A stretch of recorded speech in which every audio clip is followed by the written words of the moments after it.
T20 world cup का semifinal, इससे बड़ा मुकाबला और क्या हो सकता है। एक तरफ थी साउथ अफ्रीका जो पूरे टूर्नामेंट में आप यकीन मानिए एक भी मैच नहीं हारी थी, और दूसरी तरफ थी न्यूजीलैंड जो किसी भी बड़ी टीम को हराने का दम रखती है। दांव पर थी फाइनल की टिकट। लेकिन देखिए, इस मैच में सिर्फ क्रिकेट नहीं था, इसमें इतिहास का एक बहुत बड़ा बोझ भी था। साउथ अफ्रीका पर हमेशा से ये चोकर्स का टैग लगा है कि वो बड़े मैचों में आकर हार जाते हैं। तो पूरे टूर्नामेंट में इतना कमाल खेलने के बाद भी सवाल बस एक ही था, क्या आज वो इस दाग को धो पाएंगे? तो चलिए मैच की कहानी शुरू करते हैं साउथ अफ्रीका की बैटिंग से। और उनकी पारी सही कहूं तो एक फिल्म की तरह थी, जिसका पहला हाफ और दूसरा हाफ एक दूसरे से बिल्कुल ही अलग था।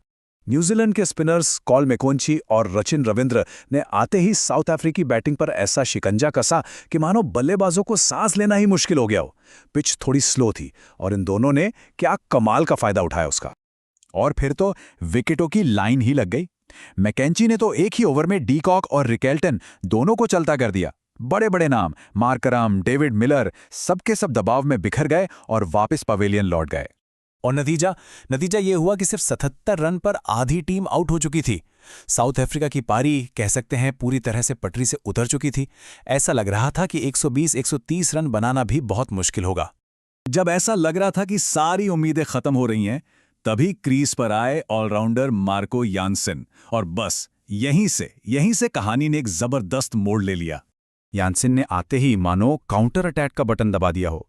उन्होंने सिर्फ 30 गेंदों में 55 रनों की एक ऐसी यादगार पारी खेली जिसमें 5-5 गगनचुंबी छक्के शामिल थे। उन छक्कों ने साउथ अफ्रीकी ड्रेसिंग रूम में जैसे फिर से जान फूंक दी। ये स्लाइड देखिए, ये पूरी कहानी खुद ब खुद बता देती है। जहां साउथ अफ्रीका के टॉप 5 बल्लेबाजों ने मिलकर सिर्फ 77 रन बनाए, वहीं अकेले यानसेन और ट्रिस्टन स्टब्स की पार्टनरशिप ने 73 रन जोड़ दिए। कमाल की वापसी थी ये। तो मार्को यानसेन की इस हीरो वाली पारी की बदौलत साउथ अफ्रीका ने 20 ओवर में 169 रनों का एक सम्मानजनक, एक कंपेटिटिव टोटल खड़ा कर दिया। मतलब उन्होंने लड़ने का एक मौका तो बना ही लिया था। तो अब बारी थी न्यूजीलैंड के जवाब की। अगर साउथ अफ्रीका की पारी में ड्रामा और वापसी थी, तो न्यूजीलैंड की पारी एक ऐसा तूफान लेकर आए जिसने सच में सारे के सारे रिकॉर्ड्स ही उड़ा दिए। फिन एलन और टिम सीफर्ट, बस ये दो नाम याद रखिए। इन दोनों ओपनर्स ने पहले ही ओवर से साउथ अफ्रीकी गेंदबाजों पर ऐसा हमला बोला कि मैच शुरू होने से पहले ही खत्म लगने लगा। दोनों के बीच 117 रनों की एक विस्फोटक साझेदारी हुई। और जरा इस स्लाइड पर गौर कीजिए, ये कोई छोटी मोटी पार्टनरशिप नहीं थी। ये T20 वर्ल्ड कप के इतिहास के किसी भी नॉकआउट मैच की दूसरी सबसे बड़ी ओपनिंग पार्टनरशिप बन गई। सोचिए जरा। लेकिन इस पूरे तूफान का जो असली चेहरा थे, जो इसका केंद्र थे, वो थे फिन एलन। उन्होंने उस दिन बल्ले से जो किया, उसे क्रिकेट की दुनिया शायद ही कभी भूल पाएगी। फिन एलन ने सिर्फ 19 गेंदों पर अपनी 50 पूरी कर ली। ये T20 वर्ल्ड कप के इतिहास की सबसे तेज 50 थी। आते ही उन्होंने अपने इरादे साफ कर दिए थे कि मैच जल्दी खत्म करना है। पर वो यहां रुके नहीं।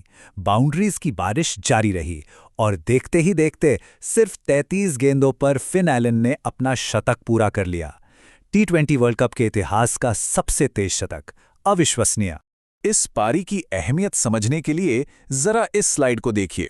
दुनिया भर के T20 इंटरनेशनल क्रिकेट में ये तीसरा सबसे तेज शतक है।